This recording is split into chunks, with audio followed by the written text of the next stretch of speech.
প্রেম হয়েছিল প্রথম বট অসথের। সেই গল্পটা জানো? বাড়ছিল ওরা, যেমন কাছাকাছি বাড়ির দুটো ছেলে মেয়ে বাড়ে, বট তখন বয়সে যুবক, সবুজ পাতা।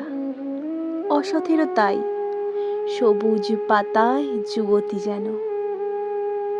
অসথের মানে জানো? অসৎ মানে অশুদ্ধ গাছ। দেখতো রোজ দুজন ওরা দুজনের দিকে, যেমন কাছাকাছি ছাদের দুটি ছেলে মেয়ে দেখে। বটের মনে ছিল প্রেম, আর অসৎ চাইতো বট তার কাছে আসে। তাই অভিশাপ দিল, অসৎ অভিশাপ দিল, তোর পা হোক বট। এই অভিশাপ মানে জানো? এই অভিশাপ মানে ভালো চাওয়া।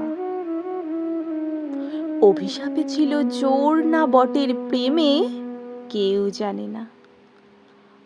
পা হলো বটের, পা মানে ধরে নাও বটের ঝুড়ি। এরপর একদিন পা বাড়িয়ে হেঁটে গেল বট তার অসথের কাছে। তারপর সেই থেকে মেয়েরা লাজুক, আর ভালোবাসার কথা আগে ছেলেরাই বলে।